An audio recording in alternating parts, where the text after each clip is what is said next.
The thing standing at the end of the 7th floor hallway should not have been there. I froze so hard that my flashlight slipped from my hand and hit the floor with a loud crack. The sound echoed through Building 7. The figure didn't move. It just stood there, watching me. Its body looked human, but something was wrong with it. The arms were too long. The head tilted at an impossible angle. Its skin looked pale grey under the emergency lights. I wanted to run. I wanted to scream. Instead, I stood there shaking while my radio hissed with static. Then the figure slowly raised one arm and pointed toward a door at the end of the hallway. A door that was supposed to be permanently sealed. A door that nobody had opened in years. The radio suddenly came alive. A terrified voice burst through the speaker. "David, get out of Building 7 right now." The voice wasn't coming from another guard. It was my own voice. My flashlight flickered. The figure took one step forward. And the sealed door began to open by itself. That was the exact moment I decided I would quit my night shift security job. But before I tell you why, you need to understand how I ended up in Building 7 that night. My name is David Parker. 3 months earlier, I had started working as a night shift security guard for an old industrial complex outside a small town in Ohio. The property had once belonged to a technology company that went bankrupt years ago. Most of the buildings were empty. A few were rented out as storage facilities. My job sounded easy. Drive around the property. Check doors. Watch security cameras. Write reports. Go home. The pay wasn't amazing, but it was enough. At first, nothing strange happened. My shifts were boring. Most nights I spent drinking coffee and watching camera feeds. The property had 7 buildings. Buildings 1 through 6 were normal. Building 7 was different. Everyone seemed uncomfortable whenever it was mentioned. During my first week, I asked another guard named Mike about it. We were sitting in the security office around 2 in the morning. Rain was hitting the windows.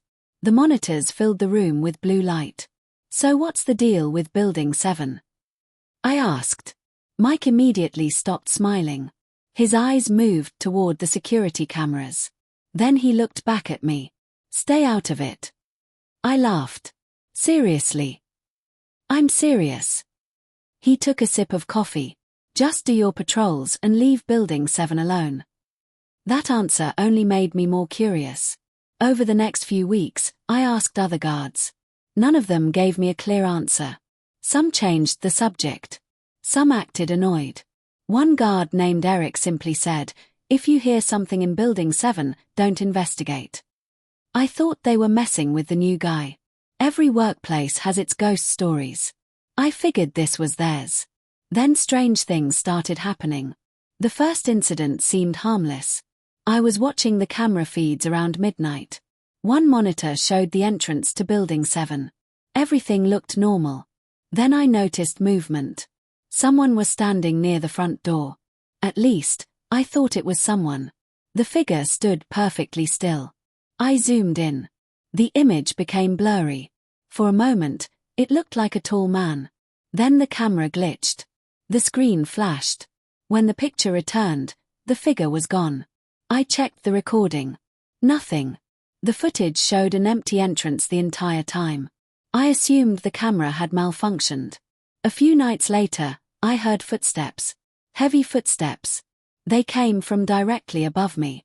The problem was that I was sitting on the top floor of the security building. There shouldn't have been anyone above me.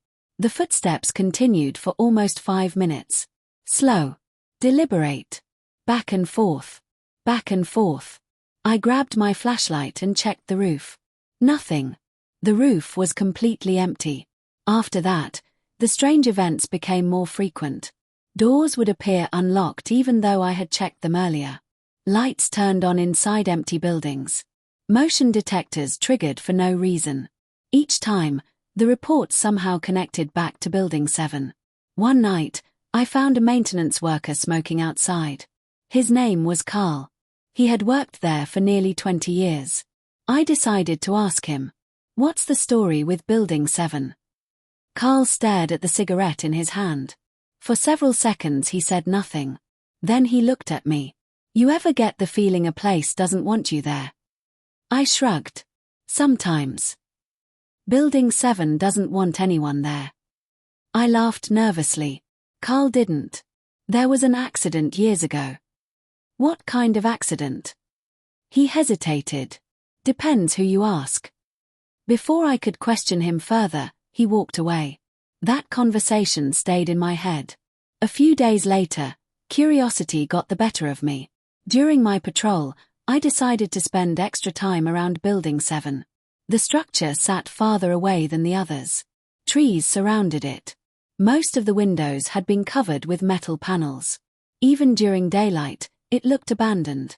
At night it looked worse. The place felt dead. I walked around the perimeter. Everything appeared normal.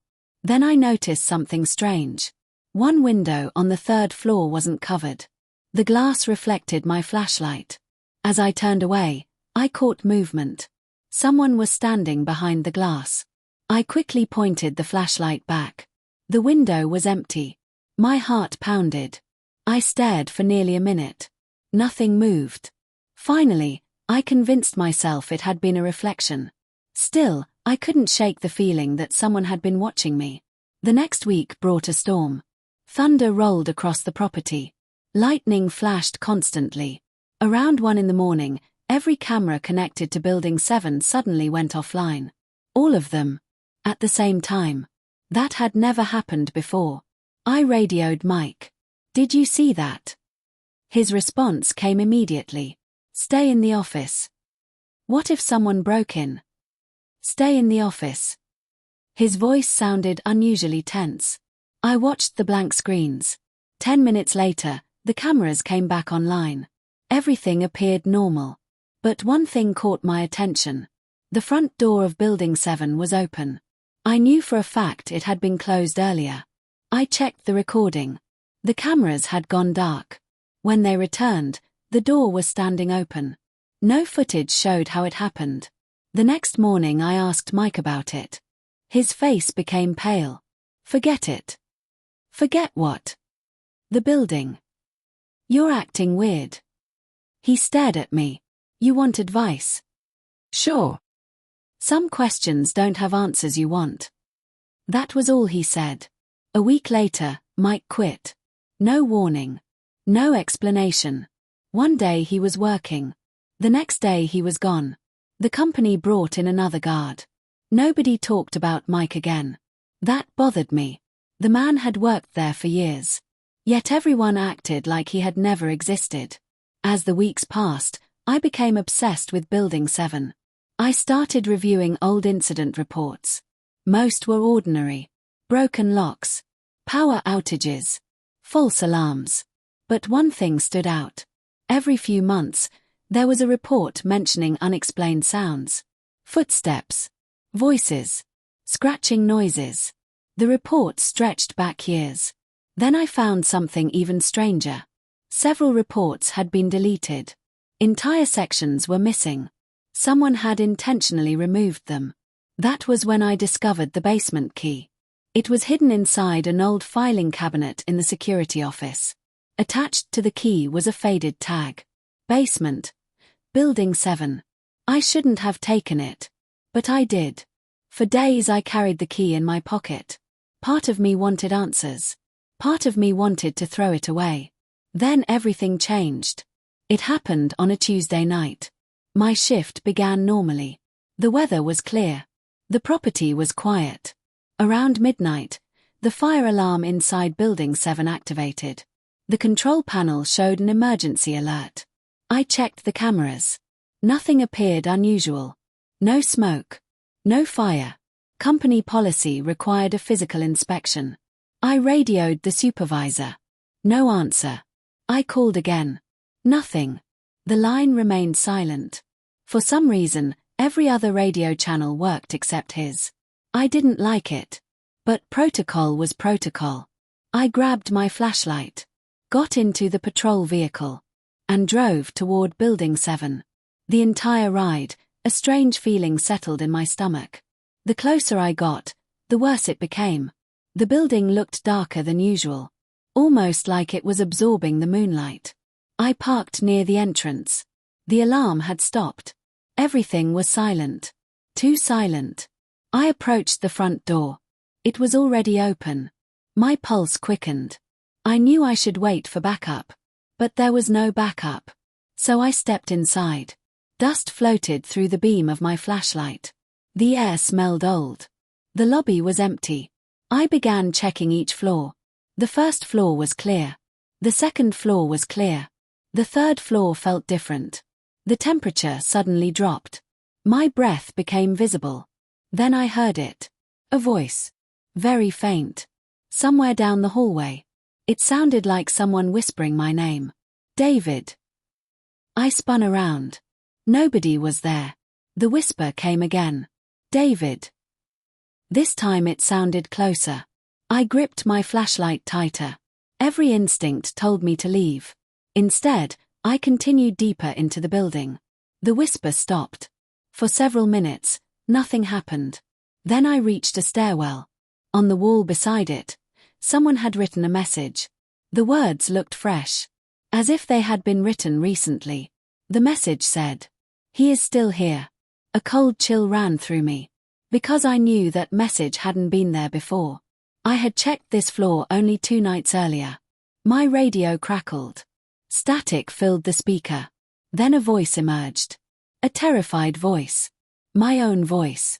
David, don't go to the 7th floor. The transmission cut out. Before I could react, something heavy slammed above me. The entire building shook. Dust rained from the ceiling. Then another impact echoed overhead. And another. And another. Whatever was making those sounds was directly above me. On the 7th floor. And it sounded like something enormous was moving across the hallway. Chapter 2. The impact shook the building again. The sound was so powerful that dust poured from the ceiling tiles and covered my shoulders. I stood frozen in the stairwell. Another crash echoed above me. Then another. It sounded like something huge was dragging itself across the 7th floor. My flashlight trembled in my hand. Every part of me wanted to leave. But I couldn't stop thinking about the voice that had come through my radio. My own voice. David, don't go to the 7th floor. I stared at the stairs leading upward. My heart hammered against my chest. For several seconds I didn't move. Then the sound stopped. The silence felt worse. Much worse. Slowly, I began climbing. Each step creaked beneath my boots. The air became colder with every floor. By the time I reached the 6th floor landing, my breath looked like smoke. I checked my radio. Nothing but static. I tried calling the security office. No response. I tried calling the supervisor. Still nothing. It was as if the building had swallowed every signal. I continued upward. The sign marked floor 7. The door stood slightly open. A thin strip of darkness waited beyond it. I pushed the door open. The hallway stretched ahead of me. Long. Silent. Empty. At first. My flashlight beam moved from side to side. Dust covered the floor. Old office doors lined both walls. Most had warning signs attached. Restricted access. Authorized personnel only. The signs looked decades old. I took a few cautious steps forward. The temperature dropped even further. The cold didn't feel natural. It felt alive. Watching. Waiting. Then I noticed something strange. There were footprints in the dust. Fresh footprints. Someone had walked through the hallway recently. I followed them. The prints led toward the far end of the floor. Toward a large metal door. The same sealed door I had seen during old property maps. The door wasn't supposed to be accessible. Yet the footprints went directly to it. My flashlight flickered. The beam dimmed. Then brightened again. For a brief moment, I thought I saw someone standing beside the metal door. A tall figure. Motionless. When the light steadied, the figure was gone. I swallowed hard. Who's there? No answer. My voice echoed through the hallway. I continued moving. Step by step. The closer I got to the door, the worse I felt. A pressure built inside my head. Like invisible hands squeezing my skull. Suddenly a loud beep echoed nearby. I nearly jumped out of my skin. A security panel mounted beside the wall had activated. Its screen glowed green. Access granted. I stared at it. Nobody had touched it. The door slowly unlocked with a metallic click. Then silence returned. The heavy door moved inward by itself. Just a few inches. A dark opening appeared beyond it. I should have left. Any normal person would have left. Instead, I stepped through. The room beyond was enormous. Rows of old computers filled the space. Dust covered everything. Most of the equipment looked ancient, like it had been abandoned years ago. My flashlight swept across the room, then stopped. There was a chair in the center. Someone was sitting in it. My heart nearly stopped. The person sat perfectly still, facing away from me. I couldn't see their face. "Hello," I called. No response. The chair didn't move. I took another step. Then another. The closer I got, the more wrong things felt. The room smelled strange. Like damp concrete and old metal. I reached the chair. Slowly, I moved around to face the person. The chair was empty. I staggered backward. There had been someone there. I knew there had. Then I heard breathing. Right behind me. I spun around. Nobody. The room was empty. The breathing stopped. My flashlight flickered again. Then every computer screen in the room suddenly turned on. At the same time.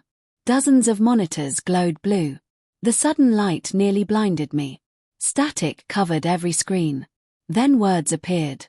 One monitor. Then another. Then another. All displaying the same message. He never left. The words remained for several seconds. Then disappeared. New images replaced them. Security footage. Old footage. Black and white footage. My stomach tightened. The recordings showed Building 7. Different years. Different dates. Different people. Workers. Technicians. Security guards. Dozens of them. All entering the building. Very few leaving. I moved closer. The timestamps stretched back decades. Some footage was nearly 30 years old. One recording caught my attention. A security guard entered the 7th floor. The date showed 1994. The man looked nervous. Just like me. He walked down the hallway. Then stopped. The camera image suddenly distorted. When it cleared, the man was gone. Completely gone. No explanation. No exit. Nothing. Another video played. A technician entered the floor. Moments later he began running. The footage ended before he reached the camera. The next screen showed a newspaper article. Employee missing. Then another. Third disappearance under investigation. Then another. Facility temporarily closed. I felt sick. Whatever had happened here wasn't a ghost story. People had vanished. Real people.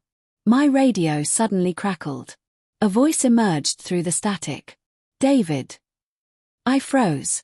The voice belonged to Mike. The guard who had quit. "Mike," I said. The radio hissed. Then his voice returned.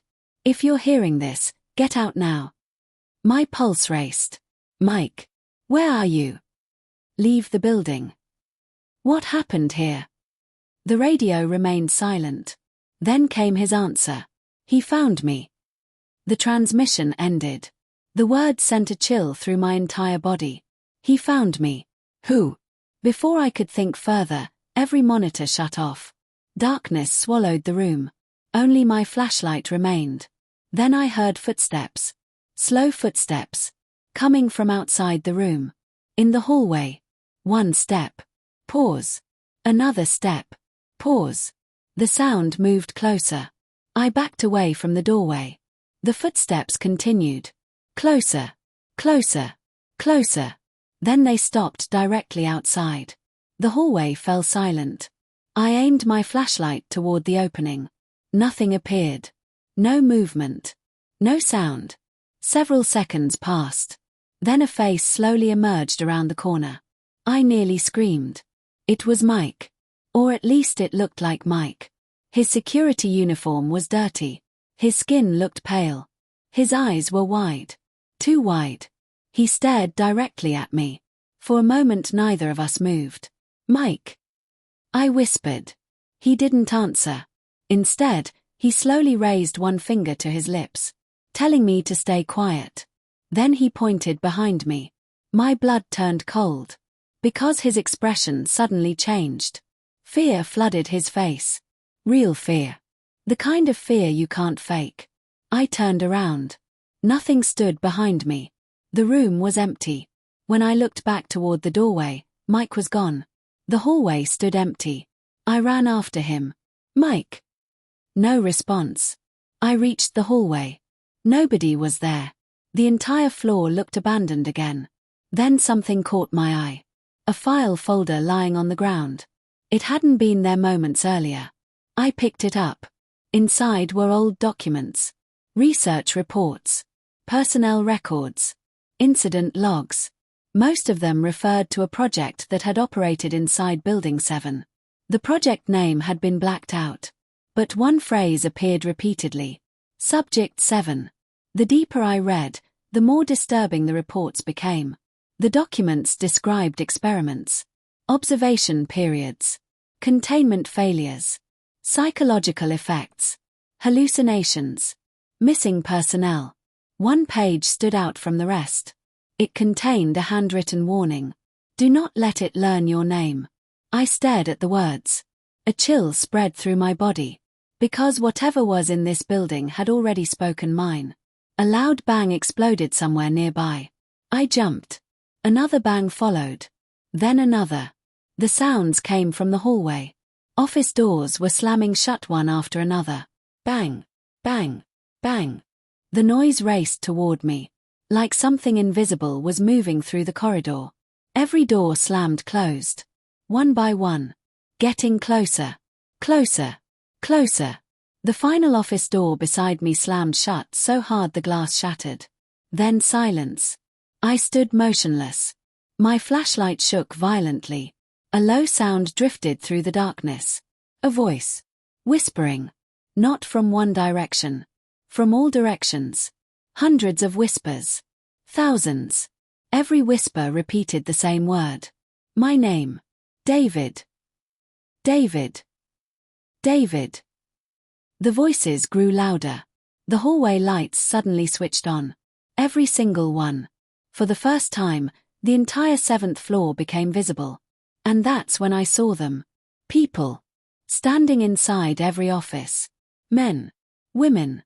Workers. Guards. Technicians. Dozens of them. Maybe hundreds.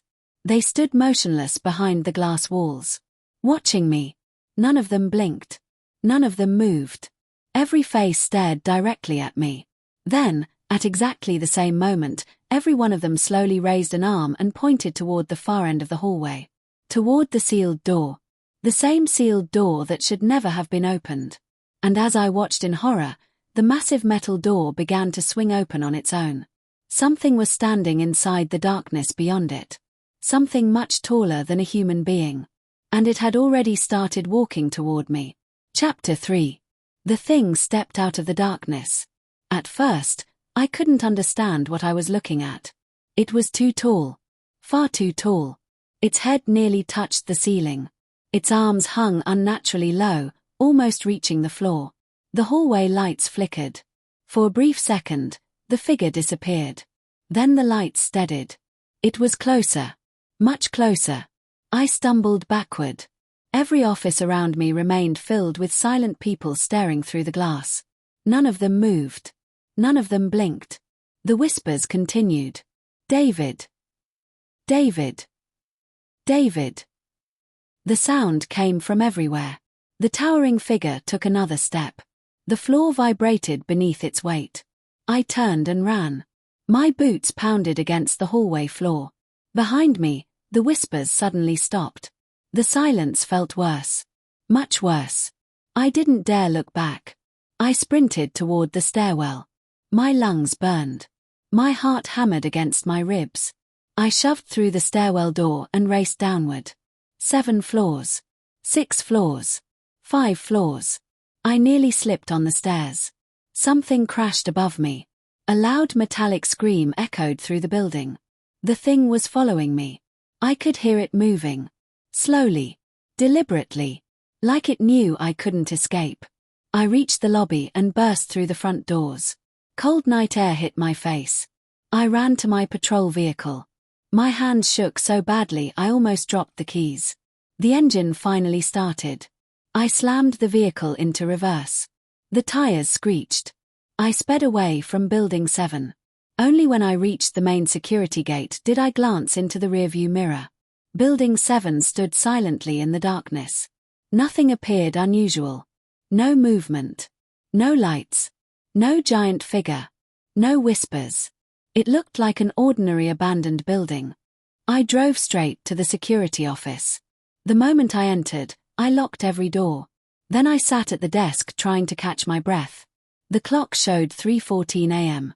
Only 3 hours remained in my shift. 3 hours felt like an eternity. I grabbed the radio. Security office to supervisor. No answer. I tried again. Nothing. Then the office phone rang. The sudden sound nearly made me jump out of my chair. I stared at it. The ringing continued. Slowly, I picked up the receiver. Hello. Static. Then a voice. David. My blood froze. It was Mike. Mike. You opened the door. What is Building 7? For several seconds, neither of us spoke. Then Mike answered. His voice sounded exhausted. Terrified. Building 7 isn't empty. I figured that out. You need to leave. I'm leaving as soon as my shift ends. No. His voice became urgent. Leave now. I glanced at the monitors. Everything appeared normal. What are you talking about? Mike's breathing grew heavier. Then he said something that made my stomach twist. It knows where you are now. The line went dead. I immediately called back. Nothing. No connection. The phone simply emitted a dull tone. I sat there staring at the receiver. The rest of the night passed slowly. Nothing unusual happened. No alarms. No strange calls. No whispers. When sunrise finally arrived, I felt relieved. The nightmare seemed over. I couldn't have been more wrong. I drove home. Took a shower. Collapsed into bed. For the first time in weeks, I thought I might actually sleep. Then I heard footsteps. Above me. Heavy footsteps. The exact same footsteps I had heard at work.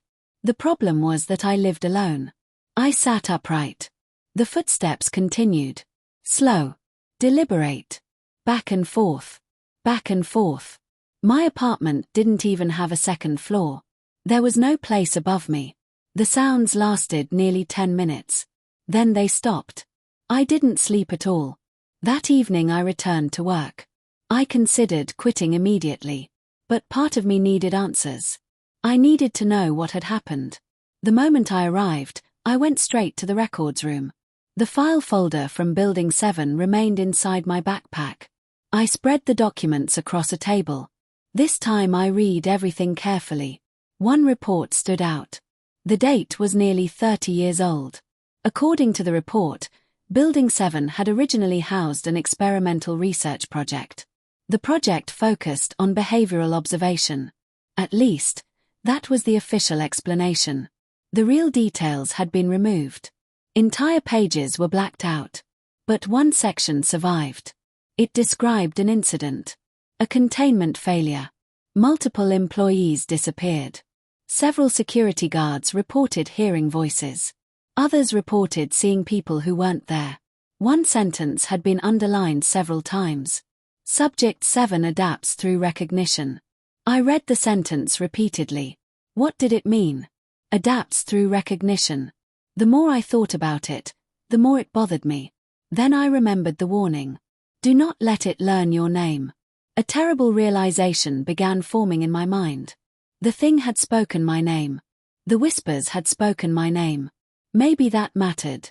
Maybe that was how it worked. A shadow appeared in the doorway. I nearly jumped. It was Carl, the maintenance worker. He looked tired. Older than I remembered. He noticed the documents. His face immediately turned pale. Where did you get those? Building 7. Carl closed the door behind him. Then he sat down. For several moments he remained silent. Finally he spoke. I knew this day would come. You know what happened there? Carl nodded. More than most. I leaned forward. What is Subject 7? His eyes drifted toward the documents. Then toward the window. As if he feared someone might be listening. It started as an experiment. What kind of experiment? They thought they found something unusual. What? Carl hesitated. Then he answered. They found a way to make a thought exist. I stared at him. A thought. They created something that wasn't alive. He swallowed hard. Then it became alive. The room suddenly felt colder. Carl continued. They believed they could control it. Obviously they couldn't. No. His voice shook. Not even close. What happened? Carl looked directly into my eyes. It learned. The words sent chills through me. It learned from fear. He pointed toward the documents. It learned from observation. Then his expression darkened. And eventually, it learned people. A knot formed in my stomach. What does it do? Carl didn't answer immediately. When he finally spoke, his voice was barely above a whisper. It copies. The room fell silent. It copies what? Us. I remembered the voice on the radio. My own voice.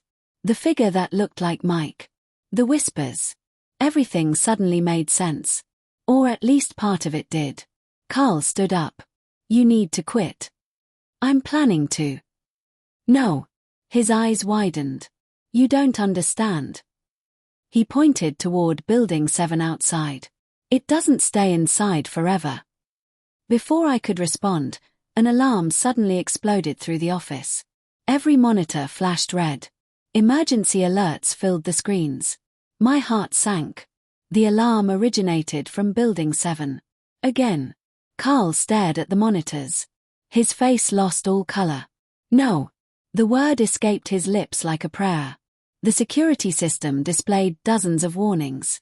Door open. Motion detected. Access breach. Then every camera feed from Building 7 appeared at once. The images showed empty hallways. Empty rooms. Empty stairwells. Nothing unusual. Then camera 7A flickered. A figure appeared. Standing motionless in the lobby. Tall. Thin. Grey. The same thing I had seen on the 7th floor. Carl stumbled backward. It got out. The words barely left his mouth before every camera feed went black. The entire office fell silent. Then the phone rang. Once. Twice.